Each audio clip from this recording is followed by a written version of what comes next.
hari itu, hari-hari pertama, 100 pertama adalah menyelamatkan keuangan Garuda. Dan yang saya cari bukan pilot, tetapi adalah financial engineers. Karena dari situ, saya yakin persoalan kedua dan ketiga, itu bisa kita selesaikan. Itu. Singkat kata, tepatnya saya coba merayu Pak Emir atas referensi dari Pak Robi. Bayangkan Garuda waktu itu hanya bisa membayar Emir 80 juta barangkali sebulan. Gajinya, saya tanya Emir, berapa ia punya PPh 21 perorangan di Bank Danamon? Lebih kurang 2 to 3 billion. Berarti ia punya gross income is about 6 to 7 billion. Berarti per bulan itu 500 juta. Masalahnya sangat serius di Garuda. Saya membayangkan problem statement di awal itu, Emir selalu mengatakan, Pak, unsustainable debt Garuda itu no less than $200 million. Every time dia datang, I can afford to entertain this $200 million of obligation dari kira-kira hutang lebih kurang 865 juta dolar. Dan saya tahu penyebabnya kenapa, kita nggak perlu lihat kaca spion ke belakang. Saya mengatakan kita cari solusi ke depan. Karena internal problems, Garuda pada waktu itu operating cash flow-nya per bulan minus 60 juta dolar. Saldo uang kas pada saat Emir menjabat hanya lebih kurang 20 juta dolar. Kemudian belum lagi harus mengentertain principal and interest payment, termasuk yang agak kritikal adalah ke export credit agency untuk membayar hutang Airbus. Terus berarti analog harga aftur juga naik, dan tahun 2005 seingat saya sampai 30%. Jadi cost-nya Garuda naik, on time performance itu masuk below the line, di bawah 85%, load factor-nya below 60%. Jadi operational itu worse. Bahkan Wall Street Journal mengatakan the weakest airline in Asia itu adalah Garuda Indonesia. Debt to equity seperti itu. Jadi problem financial, problem operations, dan juga tentu saja termasuk human capital problem. Pak Emir CS di bawah Menteri BUMN saat itu tidak kenal menyerah. Padahal kalau mau lihat waktu itu namanya sudah survive macam-macam persoalan. Itu pertama. Dan itu bagi kita semua harus ada itu.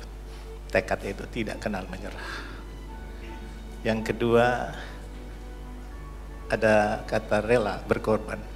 Bayangkan dari tempat yang oke-oke datang ke sini dikasih Pak Giarto kerjaan berat, gaji kecil dan sebagainya. Pengorbanan itu. Gitu. Tapi mau juga, itu yang saya katakan, jadi rela berkorban. Belum tentu yang lain mau Pak Giarto. Belum tentu. Yang ketiga, beliau percaya kemampuan kita semua mesti bisa naikkan sehingga menjadi growth itu. Percaya pada kemampuan sendiri karena beliau tahu beliau dibantu oleh Pak Tanri, beliau Pak Robi, dibantu yang lain-lain, semuanya akan bantu menjadi satu kekuatan. Percaya, mampu, kira-kira begitu. Dan yang ketiga, yakin Garuda ini adalah milik bangsa Indonesia. Kita bicara benar, asal tidak macam-macam, pasti jadi. Saya kira 4 itu.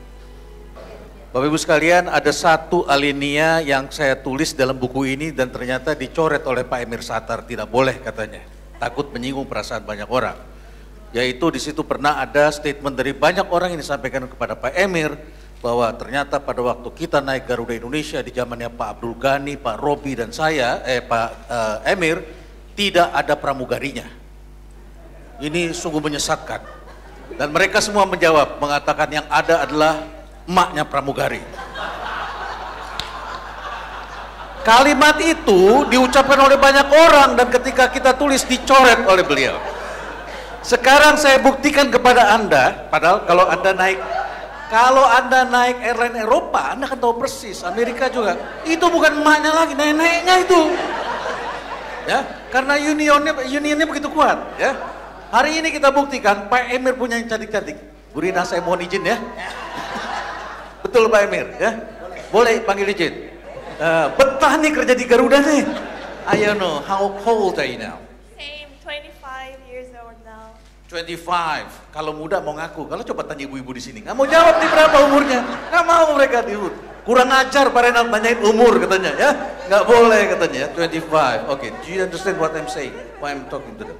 No. Oh, they looks young, yeah. Very happy. Okay, and then you come from Tokyo, Japan. Tokyo, Japan. Why do you join Garuda Indonesia? Oh, long history. Before I lived in Hong Kong, so me and my family traveled around Asian world. Especially I like Indonesian food, of course. So that's why I joined Garuda. Thank you, Ayono. Thank you. Yes, terima kasih. Ini Garuda mau dibangkrutkan. Dan kalau dibangkrutkan, Garuda di-grounded. Saya tidak mau Garuda di-grounded, karena ini bendera Republik. Ambil langkah-langkah apapun, yang penting Garuda tidak boleh di-grounded. Jadi kreditor itu mau membangkrutkan Garuda, kalau pesawatnya terbang dirampas. Nah, tugas saya baru hari pertama itu harus menyelamatkan Garuda yang sudah bangkrut itu. Bagaimana caranya? Saya kembali kemudian diskusi sama teman-teman di kantor. Waktu itu sudah ada Marsuki Usman, ada Ruru.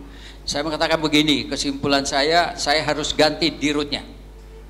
Karena saya selalu percaya bahwa untuk mengatasi sesuatu organisasi ya dirut dulu, orang nomor satunya dulu kita cari. Pertama harus orang yang mampu berhadapan dengan bankir-bankir ini kan. Ya bankir juga. Ya bankir juga mesti cari. Nah satu, kedua, saya kan nggak mungkin ada waktu. Saya harus cari orang yang saya percaya. Jadi paling tidak saya mesti kenal ini orang, kredibilitasnya, integritasnya. Dan ketiga, Pak Harto bilang ini mafia. Kalau ada mafia, kita butuh orang gila di situ yang membersih. Jadi Pak, orang gilanya siapa di sini, Pak? Ya, yang memenuhi syarat ada namanya kawan saya Robi Johan namanya. Jadi aku ngomong sama Rob, gini aja Rob, lu cari investor lah. Bagaimana caranya investor masuk supaya ada duit masuk? Kita nggak punya duit nih. Ya oke. 2-3 hari kemudian datang lagi sama saya. Dan Garuda dinilai $1. 13 years later, 13 tahun kemudian, Garuda bernilai 1,6 billion. Itulah cerita sesuai dengan judul kita. Lalu dia bilang begini Pak Robi sama saya, udah deh Mir, gua aja nih mau berkorban untuk negara nih. Ngapain sih lo mikirin duit terus, ya kan? Saya mau ngomongnya juga nggak enak, ya duit Pak Robi kan banyak kan dari saya, ya, iya kan? But I didn't say that, gitu. Tapi susah juga because you know.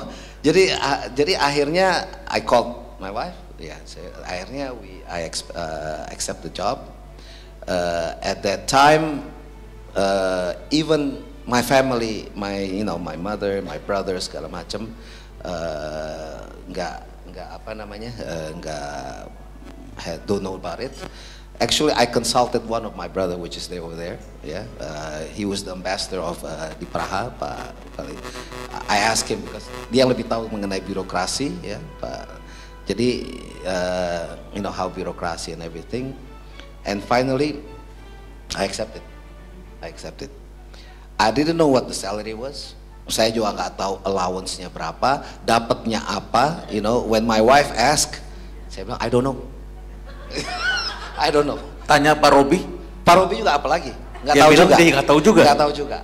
Waktu itu pada saat itu. Jadi kita nggak tahu gajinya berapa, dapat fasilitas apa, dapat ini nggak ada. Jadi basically sama sekali nggak ada.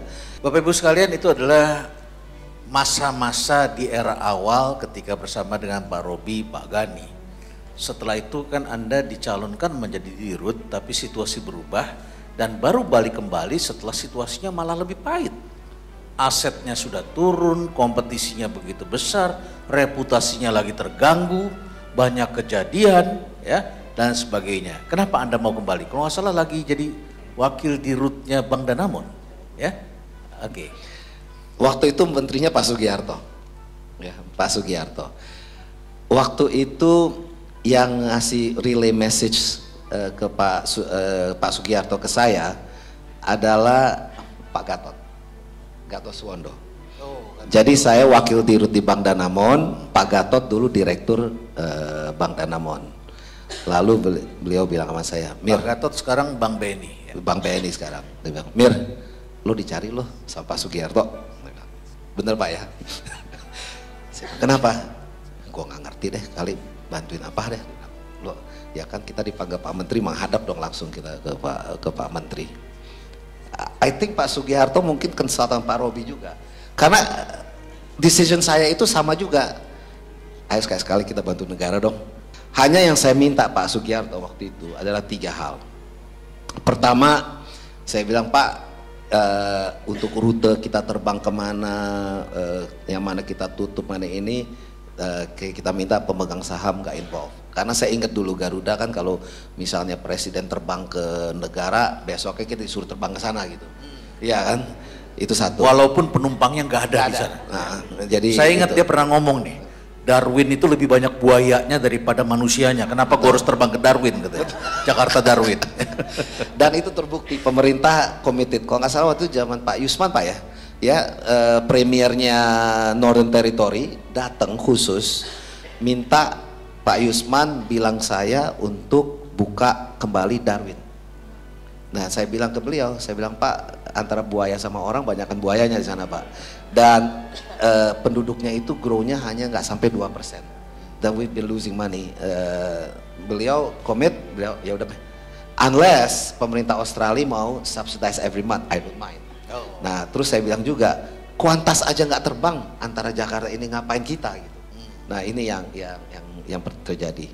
Kedua, waktu itu saya bilang ke Pak Sugiharto bahwa regarding the fleet, the engine dan lain-lainnya ini, let the management, kan ada dewan komisaris untuk decide ya. Jadi jangan sampai kita ini disuruh pakai pesawat yang benar-benar nggak cocok, engine yang benar-benar nggak cocok. Nah ini yang beliau komit juga. Yang ketiga tadi sudah beliau katakan, utang Garuda itu 865 juta. Hitung punya hitung, sustainable debt-nya itu paling kita bisa sekitar 450 sampai 500 juta loh ya.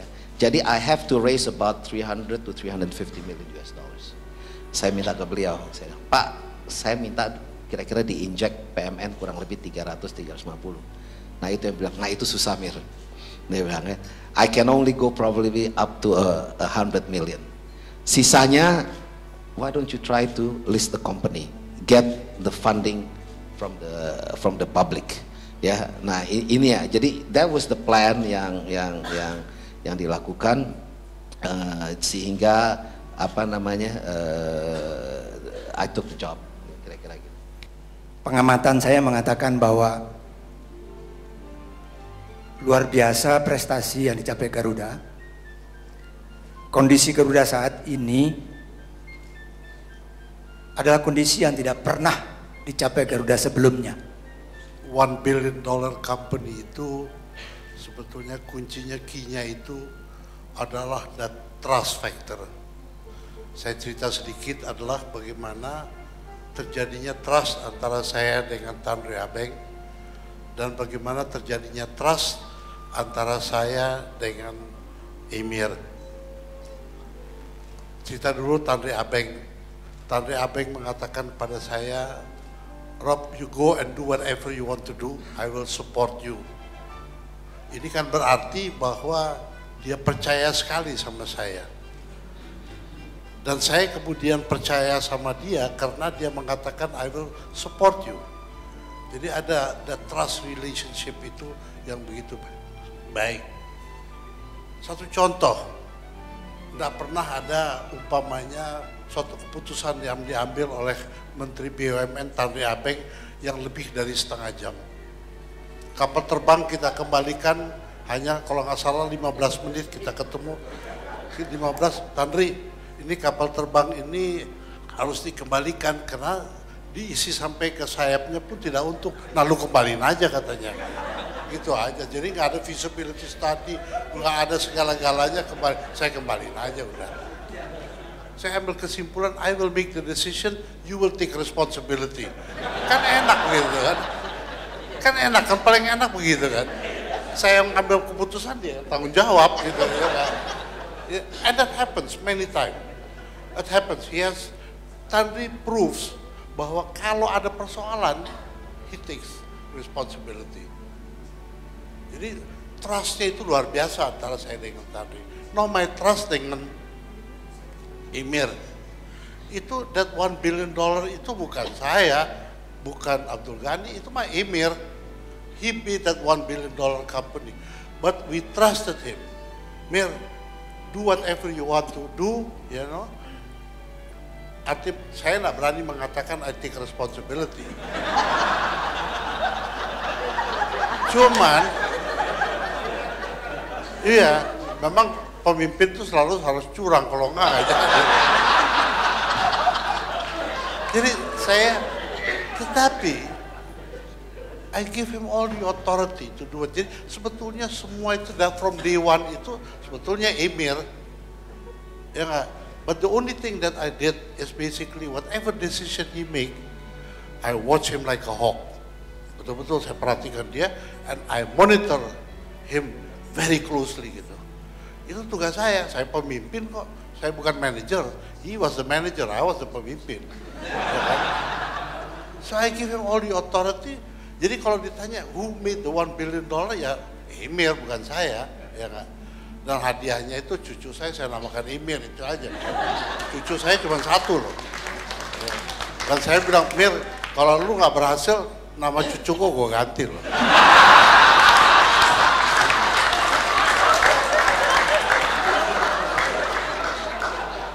Jadi saya pikir ya bahwa all of these things itu adalah because of the trust factor. Saya kira ini yang barangkali this is lacking by us gitu. Karena the trust factor yang nanti akan menciptakan authority. Dan it's authority that create things gitu. Dan untuk authority kan you need the trust factor. Jadi saya terima kasih sekali sama Tanri Abeng bahwa I could do all of this because of the trust relationship. And Emir juga harus terima kasih sama saya because I trusted him, gitu aja. Sekian, terima kasih. Baik, terima kasih. Dalam hubungan mengelola negara, korporasi, number one is trust. Jadi waktu saya mulai ngangkat Robi, itu dikritik, kenapa bangkir katanya yang diangkat untuk menjadi direktur Garuda. Oke, satu, just let it go. Kemudian saya pindah Robi ke Mandiri, angkat Ghani jadi dirut Garuda, dikritik lagi. Tanri Abeng, KKN, bangkir-bangkir semua yang dipakai macam. Tapi yang mereka mungkin tidak menyadari bahwa dalam kondisi krisis seperti itu, you need a team yang memiliki trust. You can trust them. Saya melihat bahwa masih banyak teman-teman kita itu yang punya jiwa volunteering, kebangsaannya tinggi. Robi masuk itu ngapain dia ngambil risiko seperti itu. Tapi saya minta, ini kita relawan dulu. Ajak Emir, ya relawan juga, nggak tahu gajinya juga sudah ikut. Abdul Ghani di Amerika, sudah enak. Saya bilang, Gan, aku butuh Anda, karena saya butuh tim yang saya trust. Dia langsung kembali dari Amerika untuk menjadi sekretaris di kementerian yang kemudian harus mengganti Bung Robi. Nah, all of this are happening karena orang-orang Indonesia itu cinta Republik ini, dan tidak kurang orang-orang itu di Indonesia.